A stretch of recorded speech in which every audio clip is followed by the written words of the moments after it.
করছে, পুরোটা দেবো। হে গাইস, তো কেমন আছো সকলে? আশা করছি অনেক অনেক ভালো। আমিও ভালো আছি। তাই চলো বেশি কথা না বলে আজকে আমি কি রান্না করছি তোমাদের সঙ্গে শেয়ার করছি। আজকে কিন্তু আমি করব দারুণ টেস্টি স্বাদের একদম রসিয়ে কষিয়ে মাটনটা কিন্তু বাবু নিয়ে এসছে।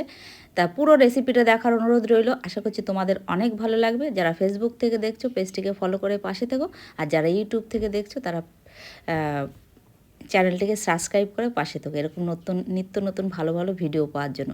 তা চলো মাংসগুলো কিন্তু এখন ধুয়ে নেবো। মাংসগুলো কিন্তু আধ ঘন্টা আমি আদা রসুনের পেস্ট দিয়ে জলে ভিজিয়ে রেখেছিলাম, সামান্য একটু লবণ আর একটু লেবুর দিয়ে। তাই চলো আধ ঘন্টা পরে আমি মাংসগুলো কিন্তু সুন্দর করে জল ঝরিয়ে উঠে রেখেছি। এবার কিন্তু মাংসগুলো ম্যারিনেশন করে নেবো।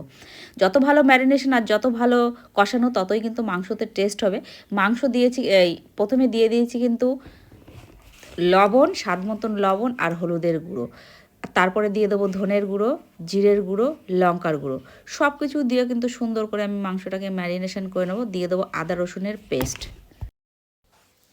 সমস্ত কিছু কিন্তু আমার মশলা দেওয়া হয়ে গেছে। এবার সুন্দর করে কিন্তু আমি মাংসটা একদম মাখিয়ে নেব, মানে ম্যারিনেশন করে নেব। মাংসটা কিন্তু আমার ম্যারিনেশন হয়ে গেছে। এবার সবশেষে কিন্তু দিয়ে দেবো আমি একটু তেল। যেহেতু মাংসতে প্রচুর পরিমাণে তেল আছে, এখনও অল্প তেল দেবো। আর রান্নার সময়তেও কিন্তু আমি অল্প তেল দিয়ে রান্না করব। মাংসের গায়েও কিন্তু চর্বি, মানে ফ্যাট আছে, আর এক্সট্রাও কিন্তু চর্বি আছে। তাই চলো মাংসটা কিন্তু আমি সুন্দর করে মেখে রেখেছি। এবার মাখা হয়ে গেছে, ঢাকা দিয়ে রেখে দেবো 40 মিনিট মতন।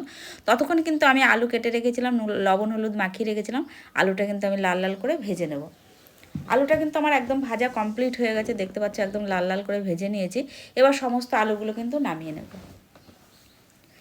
আলুগুলো কিন্তু আমি সব নামিয়ে নিয়েছি, আর ওই তেলেই কিন্তু আমি মাংসটা রান্না করে নেবো। এবার দিয়ে দেবো কিছুটা পরিমাণে সর্ষের তেল। আগেই বলেছি যে প্রচুর পরিমাণে মাংসেতে চর্বি আছে, তার জন্য খুব বেশি কিন্তু তেল আমি দিলাম না, দেখতেই পেলে।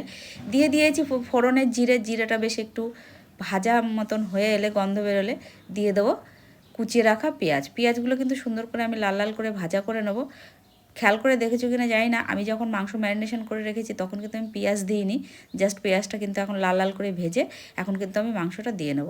মাংসটা দিয়ে দিয়েছি, একবারেই দেওয়া হয়ে গেছে। এবার সুন্দর করে কিন্তু মাংসটা কষিয়ে নেব। দেখো, যত ভালো মাংস কষা হবে না, আর যত সুন্দর করে ম্যারিনেশন করা হবে, ততই কিন্তু মাংসটা খেতে টেস্ট হবে। মাংসটা আমি কিন্তু ঢাকা দিয়ে দিয়ে কিন্তু প্রথম থেকেই আমি এটা কষিয়ে নেব। কিছুটা পরিমাণে দেখো জল বেরিয়েছে মাংস থেকে, দেখো কতটা কিছুটা পরিমাণ জল বেরিয়েছে। আবারও কিন্তু ঢাকা দিয়ে আমি সুন্দর করে কষিয়ে নেবো। দেখো কষাতে কষাতে কিন্তু দেখো সুন্দর কিন্তু তেল ছেড়ে এসছে মাংসর থেকে। তাই চলো, মাংস আমার কষানো হয়ে গেছে প্রায়। এবার যে আলুগুলো আমি ভেজে রেখেছিলাম সেই আলুগুলো কিন্তু দিয়ে দেবো। যতটা তাড়াতাড়ি করে আমি দেখাচ্ছি, মাংসটা হতে কিন্তু 1.5 ঘন্টা মতন আমার টাইম লেগেছিলো, এক থেকে 1.5 ঘন্টা মতন। প্রেশার কুকারে দেওয়া সত্ত্বেও আমি একটু খাসির মাংস একটু রসিয়ে কষিয়ে ধীরে ধীরে রান্না করি। আলু দিয়েও কিছুক্ষণ নাড়াচাড়া দিয়ে দিয়েছি। যেহেতু মাংসটা প্রায় আমার 40 থেকে 45 মিনিট অবধি আমি সুন্দর করে আস্তে আস্তে কষিয়ে নিয়েছি, তার জন্য কিন্তু এবার কিন্তু আমি এক্সট্রা চর্বিগুলোও দিয়ে দিলাম। আর এদিকে দেখতে পাচ্ছ আমি কিন্তু গরম জল করে নিয়েছি। সবসময় খাসির মাংস রান্না করলে না, গরম জল দিলে মাংসটা গলেও তাড়াতাড়ি, আর খেতেও কিন্তু মানে টেস্ট হয়, খুব ভালো হয়। মাংসটা কড়াইতে আমি জল দেওয়া হয়ে গেছে। এবার আমি দিয়ে দেবো প্রেশার কুকারটা আমি নিয়ে নিয়েছি। আস্তে আস্তে কিন্তু ঢেলে দেবো। যেহেতু মাংস ঝোল আলু, প্রেশার কুকারটা কিন্তু আমার একটু হেভি হয়ে যাচ্ছে, মানে ভয় লাগে প্রেশার কুকারে এতটা পরিমাণে বেশি মাংস দিলেও। যাক, ঠাকুরের ইচ্ছায় মাংসটা তো আমি দিয়ে দিয়েছি। এবার কিন্তু আমি ঢাকা দিয়ে নেব। প্রেশার কুকারটা কিন্তু আমার খুব ভালো, এটা 4 লিটারের আমার প্রেশার কুকার। বড় প্রেশার কুকারটা বাবুর ওখানে রয়েছে একদম। এবার কিন্তু আমি 6টা সিটি দিয়ে দিয়েছি। এবার কিন্তু প্রেশার কুকারটা খুলে নেব। দেখো কি সুন্দর কালার, আর এখনও কিভাবে ফুটছে।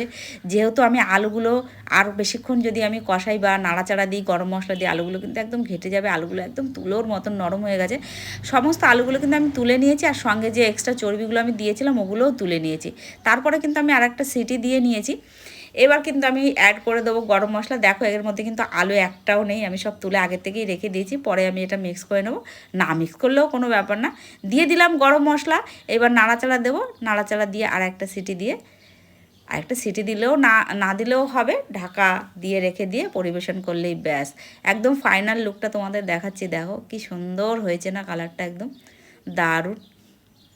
এবার চলো সবাইকে কিন্তু খেতে দেবো। আমার তো দেখেই খেতে ইচ্ছা করছে। তা চলো, তোমাদের ভিডিওটা কেমন লাগলো, ভালো লাগলে লাইক শেয়ার কমেন্ট, পাশে থাকার অনুরোধ রইল। আজকের মতন এইটুকুই, দেখা হচ্ছে নেক্সট ভিডিওতে। টাটা, তোমরা সবাই ভালো থেকো, সুস্থ থেকো, বাই বাই।